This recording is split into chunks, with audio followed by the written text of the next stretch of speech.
بسم اللہ الرحمن الرحیم الحمد للہ الذی ہدانا لہذا وما كنا لنهتدی لولا ان ہدانا اللہ والصلاة والسلام علی سید الرسل وخاتم الانبیاء محمد المصطفى وعلى آلہ وصحبہ المجتبى اما بعد۔ ادارہ تربیت المعلمین کی جانب سے معتممین حضرات کی ذمہ داریوں سے متعلق ہماری گفتگو چل رہی تھی، جس میں یہ بتایا گیا تھا کہ چندہ جمع کرنے میں کن باتوں کا خیال رکھنا چاہیے۔ اسی طریقے سے آج بھی ہم ان باتوں کی تکمیل کی طرف آئیں گے اور انشاءاللہ العزیز اسی موضوع سے متعلق ہماری بات ہوگی۔ ہم نے کچھ باتیں پہلے گزشتہ نشست میں عرض کر دی تھیں، انشاءاللہ العزیز آج بھی اسی کی تکمیل ہوگی، جس میں آج چوتھے نمبر پہ یہ بات عرض کی جائے گی کہ چندہ دیتے وقت اور چندہ دینے والے کی طبیعت کے اوپر بار اور اس کے اوپر گرانی نہیں ہونی چاہیے۔ خوش دلی اور دلی اطمینان کے ساتھ اگر وہ چندہ دیتا ہے تو اس سے چندہ لے لینا چاہیے، اور اگر یہ تمام باتیں نہیں پائی جاتی تو اس سے چندہ لینے کی ضرورت نہیں ہے، یہ مناسب نہیں ہے، بعض اوقات یہ جائز بھی نہیں۔ طیب نفس جو ہے وہ ایک ضروری امر ہے، اس چیز کا خیال رکھا جائے کہ چندہ جب دے رہے ہیں تو چندہ دیتے وقت دینے والے کی طبیعت کے اوپر بھی بار نہ ہو اور اس کے اوپر جو ہے وہ گرانی نہ ہو، اور وہ خوش دلی سے اپنے دلی رجحان اور دلی اطمینان اور دلی جو ہے وہ دلی اطمینان اور دلی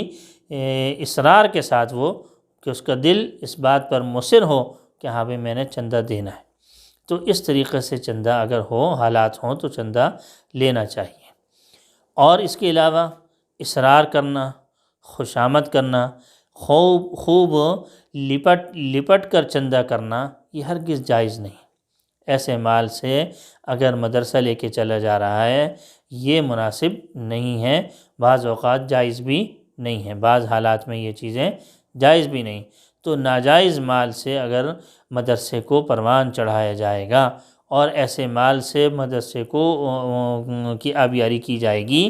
کہ جو کہ اصرار کے ساتھ لیا جا رہا ہے، خوشامد کے ساتھ لیا جا رہا ہے، خوب اس کے ساتھ جو ہے لپٹ کے کیا جا رہا ہے اور اس کی تعریفیں کر کے لیا جا رہا ہے، اور اس کے لیے جو ہے وہ ایسے الفاظ استعمال کیے جا رہے ہیں جو حقیقت کے خلاف ہیں، اور اس کی ایسی تعریف کی جا رہی ہے جو کہ واقعہ میں موجود نہیں ہے، تو ان حالات کے ساتھ اگر آدمی چندہ جمع کرتا ہے تو ایسا جمع کرنا جو ہے وہ بعض حالات میں جائز بھی نہیں، اور بعض حالات ایسے ہوتے ہیں کہ جس میں انتہائی غیر مناسب بات ہوتی ہے۔ ایسے مال کو اور ایسے چندے کو سے مدرسہ لے کے چلنا یہ مفید نہیں ہوا کرتا، یہ نافع نہیں ہوا کرتا، یہ بعض اوقات ایسے مسائل کو پیدا کر دیتا ہے، ایسے حالات کو پیدا کر دیتا ہے کہ جو کہ مدرسے کے لیے، مدرسے والوں کے لیے اور اہل علم کے لیے مناسب نہیں ہوا کرتے۔ اور اس سے اگلی بات،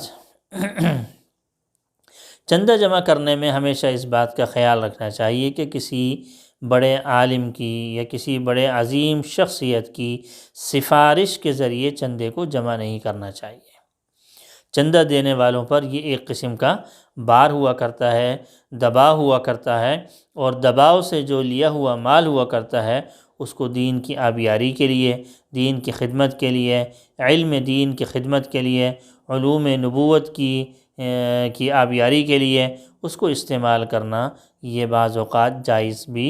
نہیں ہوا کرتا، اور بعض اوقات مکروہ ہوتا ہے، اور بعض حالات میں یہ انتہائی غیر مناسب بات ہوا کرتی ہے۔ کسی بھی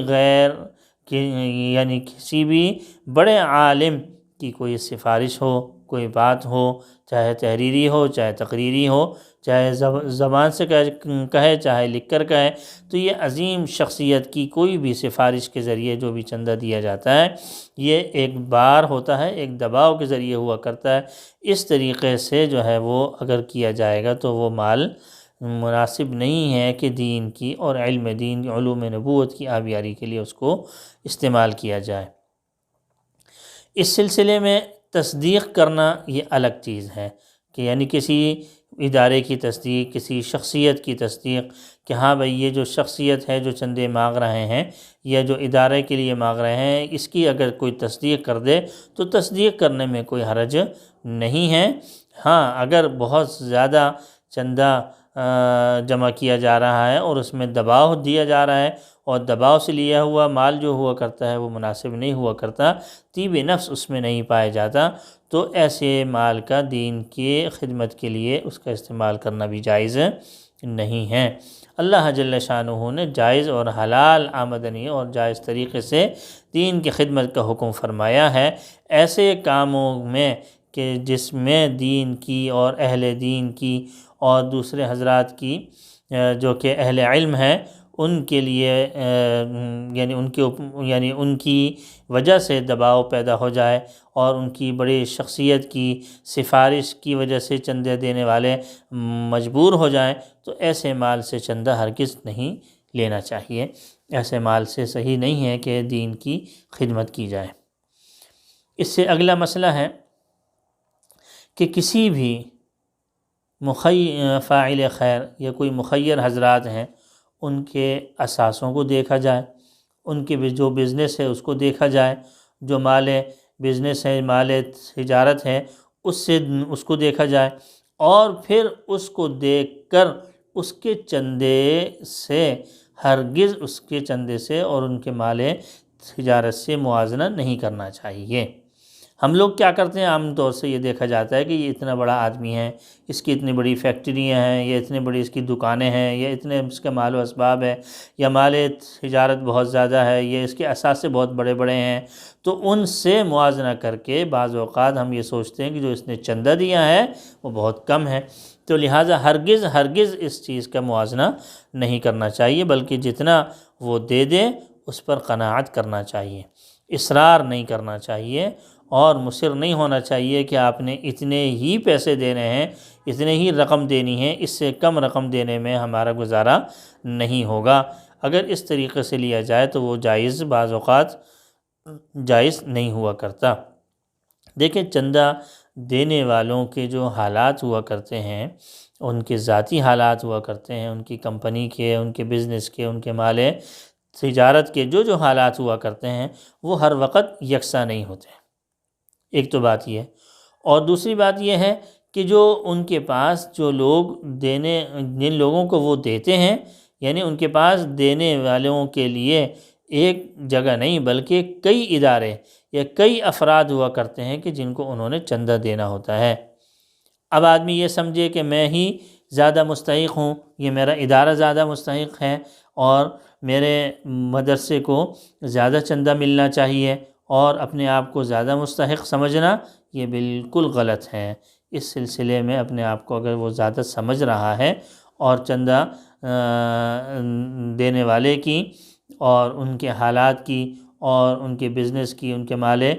تجارت کی، اس کے اوپر اس کی نگاہ ہے اور اس سے موازنہ کر رہا ہے، تو یہ ہرگز غیر مناسب بات ہے، ایسا نہیں کرنا چاہیے، ہرگز ایسا موازنہ نہیں کرنا چاہیے۔ جو بھی فاعل خیر ہے، جو بھی مخیر حضرات ہیں، اپنے اثاثوں کے لیے لازمی نہیں ہے اثاثوں کے اعتبار سے وہ مال دیتے ہیں اللہ کی راہ میں، ممکن ہے اور بہت سارے ایسے حالات پیش آ جاتے ہیں کہ جن کی ہمیں خبر تک نہیں ہوتی اور دور دور تک نہیں ہوتی، ایسے حالات میں ان کے مال سے اور ان کے چندے سے ان کے بزنس کا ہرگز موازنہ نہیں ہونا چاہیے۔ دیکھیں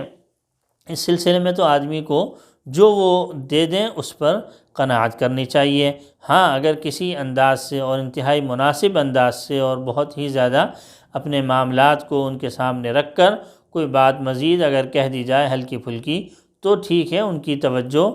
دلا دی جائے کہ بھئی ہمارے ہاں یہ پروجیکٹ چل رہے ہیں، ہمارے ہاں یہ حالات چل رہے ہیں، اس میں اس چیز کی ضرورت ہے، اگر آپ کو مناسب ہو، اگر آپ کے لیے بار نہ ہو، اگر آپ کے لیے حالات بہتر ہوں تو اس سلسلے میں مزید آپ اس بارے میں سوچئے گا۔ کچھ اس طریقے سے ترغیبی بات کر دینی چاہیے لیکن موازنہ بھی ہرگز نہ ہو، اپنے ادارے کو، اپنے آپ کو، اپنے مدرسے کو زیادہ مستحق سمجھنا، اور یہ سمجھنا کہ بھائی اس نے پچھلے سال بھی اتنے دیے تھے، پچھلی دفعہ بھی اس نے اتنے دیے تھے، اس سال بھی اتنے ہی ہونے چاہیے، اس سے زیادہ ہونے چاہیے، تو اس قسم کا کوئی بھی موازنہ کرنا مناسب نہیں ہے۔ اس طریقے سے ہرگز موازنہ نہیں کرنا چاہیے۔ اللہ جل شانہ عمل کی توفیق عطا فرمائے۔ وآخر دعوانا ان الحمد للہ رب العالمین۔